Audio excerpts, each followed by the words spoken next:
We talk to every candidate. All the recruiters have actual conversations, phone conversations with the candidates to really understand what you're really doing, what you really want, to make sure that we can match things up. And we feel really good when we're presenting candidates to the managers that candidate's going to get at least an interview, if not an offer. Welcome to Security Cleared Jobs, Who's Hiring and How, the podcast for cleared professionals looking for new opportunities and career advice. We go behind the scenes with recruiters and hiring managers from leading cleared employers to uncover the information you need to make a smart career move. Get ready for insights from this week's guest and your hosts, Kathleen Smith and Rachel Bozeman. Hello, everyone, and welcome to the podcast world. This is Kathleen, and I'm glad you could join us today on our podcast, Security Cleared Jobs, Who's Hiring and How. And I am so thrilled to once again be joined by my phenomenal, outrageous, gorgeous, and multi-talented co-host, Rachel. Rachel, how are things with you today? Oh, that check is coming in the mail to you today for all of those wonderful adjectives. You know, life's pretty darn good. Pretty excited to be here. Just can't wait to get to it, Kathleen. Who in the heck is on the show today? Well, I'm super excited about this because one thing that is just been great about being in the community for over 25 years is that I have so many friends. And I've been nudging today's guest to join me on the podcast, and so I'm glad he did. So today, we're talking with Peter Alcantara, lead recruiter at Acuity. Thanks for joining us today, Peter. Thank you. Looking forward to it. It's so great. I'm just so excited. I mean, I know she knows, but not everybody knows Peter. So I'm gonna go ahead and put it out there. But I hear you have a pretty interesting background. You kind of started out drumline at Southern Connecticut State University. Go Owls! Is that what owls do? I don't know. People can't see us, but is that correct? Do they flap their wings? They do stuff. Yeah, you know, they're fighting. Go Fighting Owls, right? But you also ran team lead for the Marine Corps Marathon to now the lead recruiter at Acuity. So you got a lot going on. Tell us a little bit more about your career journey. Yeah, I'll do the Cliff Notes version.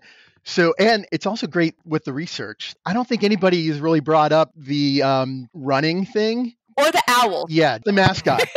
So I'll fill in some blanks. At the time of school, so graduated high school, I actually joined the military, Army National Guard. So I spent about 12 years in combat engineer and armored infantry, did the marching thing, had a couple marriages, had some kids. I have 2 grandkids now. And then the work thing was people have weird journeys on in recruiting, and I love the stories. I was actually managing healthcare and found myself out of job. And at the time, way back in the 90s, found an ad in a newspaper to be a recruiter. So started with a small agency and then kind of networked my way up into working in IBM and other companies, and started it at Acuity when they were still in their infancy. They, I think, were around 8 or 9 years old. Had a recruiter, but didn't really have a lot going on. So I felt like it was a great opportunity, and I'm going to be celebrating my 13th year in December. So yeah, I'm the lead national security recruiter right now, and I also lead university and internship recruiting. Wow. I'm really thrilled that you're part of the show and you shared your story, and we'll figure out what an owl does, but go Owls. So Acuity, as you said, has grown. It now has 325 employees, which is great. And you've been there through a lot of their growth and a lot of their prospering. So tell us a little bit more about what Acuity does in the cleared community. I understand you sort of expanded recently into intel work. So tell us all the things that you've got your hands involved in. Oh yeah, exciting stuff. So all the roles do require clearance. And we started as a company with State Department, and now we have a bunch of different business units like national security, all the Homeland Security, different branches and parts of Homeland, some DOD, some Justice. But about a year ago, they decided to jump into the intel space, and we've made some really good strides. So Casey Wilberg is the VP of Intel, and he joined in 2023, and this year he was nominated, and he's a finalist in Washington Exec Pinnacle Awards for the Private Sector Intelligence Executive of the Year. That's exciting. Congratulations to him and to your team. So really exciting. He's doing some great things. We're really trying to build that out and eventually, hopefully, prime some work in that space. But we have about 25 open positions in the Intel space, all full scope poly, some CI poly, I think, some other kind of roles. But Acuity is a real big partner with ServiceNow, and we even have some Intel stuff with ServiceNow. So that'll be kind of great to get that going. I'm going to throw a curveball to you. Okay. So you said that you may be priming for Intel work. If you could take just a few seconds and sort of remind our audience about the difference between being a prime and a sub. So prime just means that that company, won the work. Now there may be partners and subs that are part of the proposal and the bid, but the prime really has the sort of leadership in managing that contract. And from our perspective, we want to do that because it gives us better access to the customer and better access to direct the work. Thank you. I always love when we get that information out there. It's so important. A lot of people want to ask, but you don't want to ask out loud. Yeah, I'm envisioning, people listening to this on the treadmill and they're raising their hand and hoping that someone will see them. So yes, we sometimes just have to ask those questions when we think the audience might need a little reminder. But speaking of reminders, they might also want to know, Peter, just a little bit more about some of those job titles and where those are generally located. Hopefully not on treadmills. You bet. So, again, government, federal space, we're kind of geographically restricted to DC area for the most part. Although we do, as a company, we have people in 22 different states. So that's kind of cool. But mostly DC, mostly hybrid. There's some remote. But we have 4 different business units, and those units kind of focus on different sectors of the government. So we have a financial sector that focuses on like SEC, Treasury, our foreign affairs, which is mostly Department of State, national security, DoD, DHS, DOJ for the most part, and then now Intel. But across sector, a lot of our positions are technical. So solutions architects, cloud developers, data architects, data analysts, software developers. And then on the management side, technically project management, business analyst, product owner, things like that. And all the positions require clearance from public sector up to top secret. So you mentioned that you have some hybrid. She's got owl on the brain. Hybrid. Yeah, back to the owls. So you talked about remote and hybrid positions.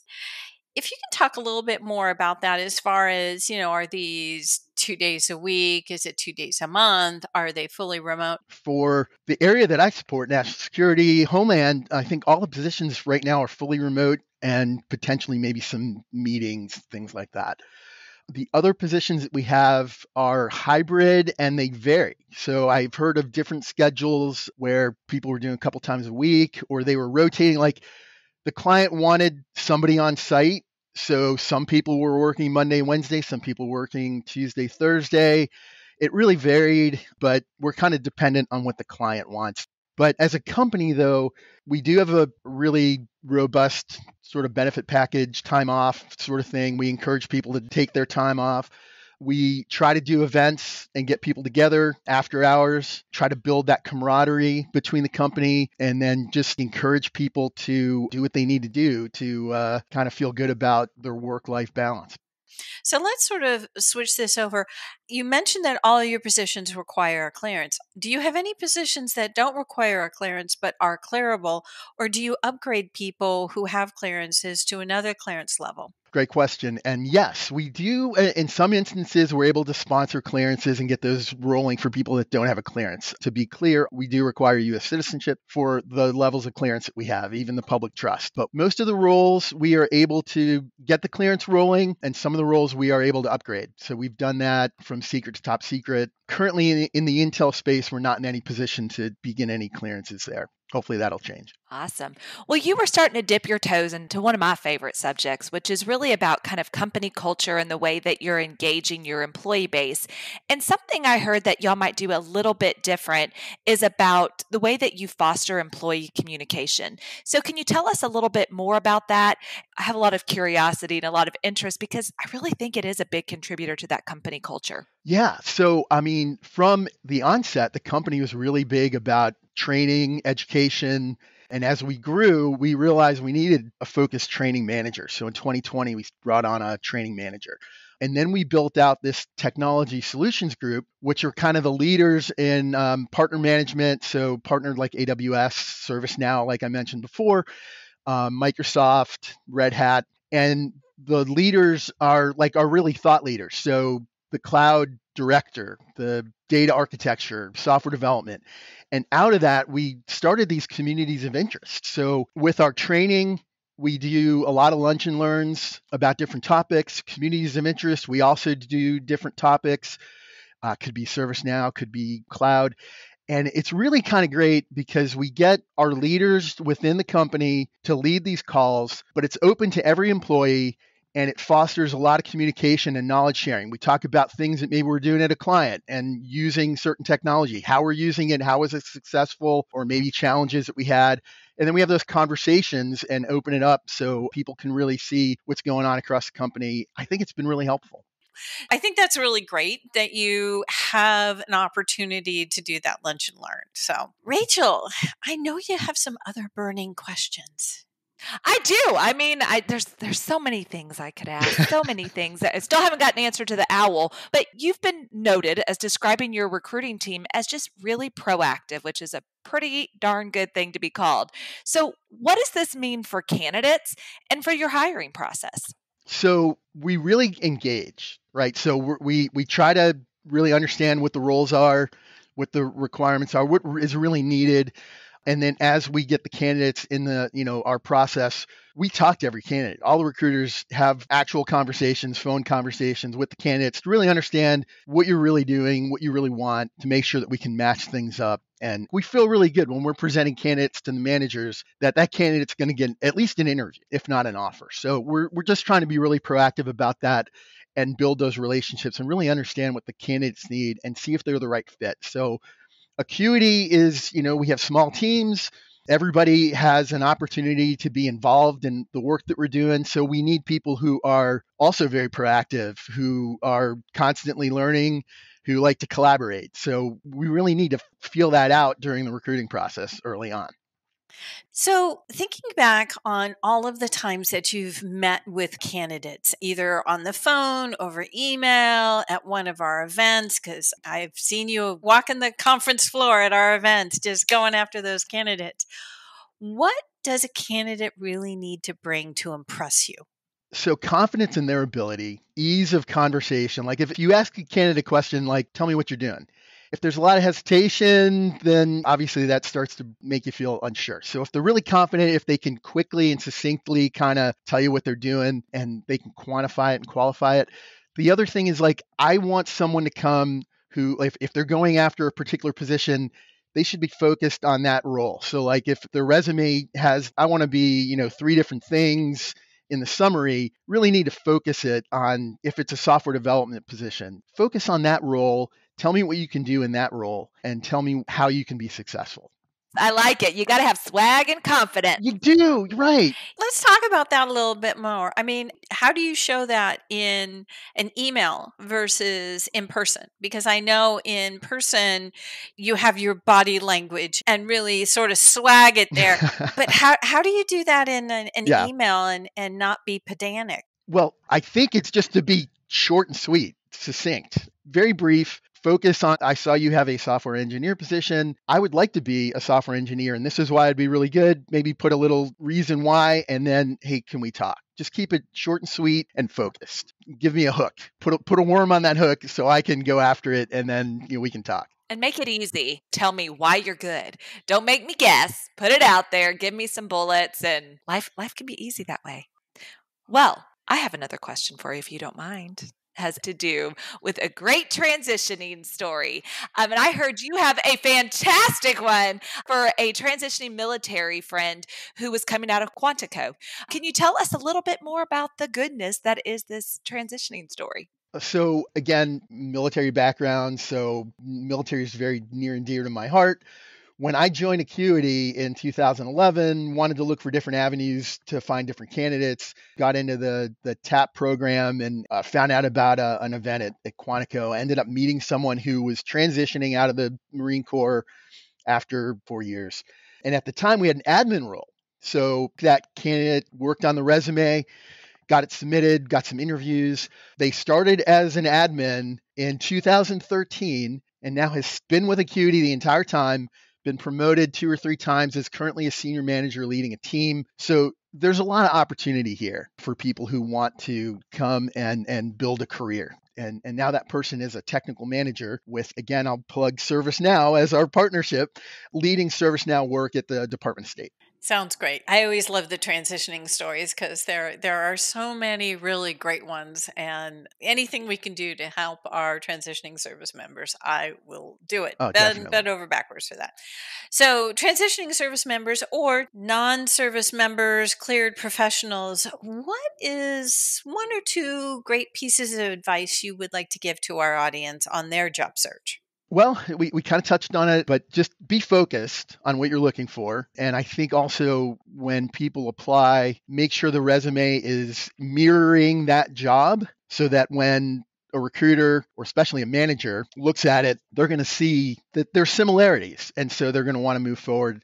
I think sometimes candidates have a hard time when the resume doesn't really match up to the job they're going after. So I think there has to be that mirroring and that matching so that it makes sense to move forward. Awesome. Madame? Thank you. I had to sneeze for a second there, and I muted, so nobody else had to hear it. Well, we don't want to spread germs here on the podcast. No, but what we do want to spread is good information. And part of that good information would be, how in the heck can the listeners get a hold of you, Peter? You know they want to. Well, I hope they do. If people go to LinkedIn, they put my name in, Peter Alcantara, and Acuity, my profile should pop up so they can find me on LinkedIn. Email's pretty simple, peter.alcantara@myacuity.com. If they want to reach our recruiting team, it's recruiting@myacuity.com. Pretty simple. And yeah, we're ready to talk to any and everybody about opportunities and how they can be successful here at Acuity. I'm so sorry we didn't get to see each other face to face, but I'm so glad to hear from you again. Thank you so much for joining us here on the show. Well, thank you for having me. It was really great talking with Peter Alcantara from Acuity.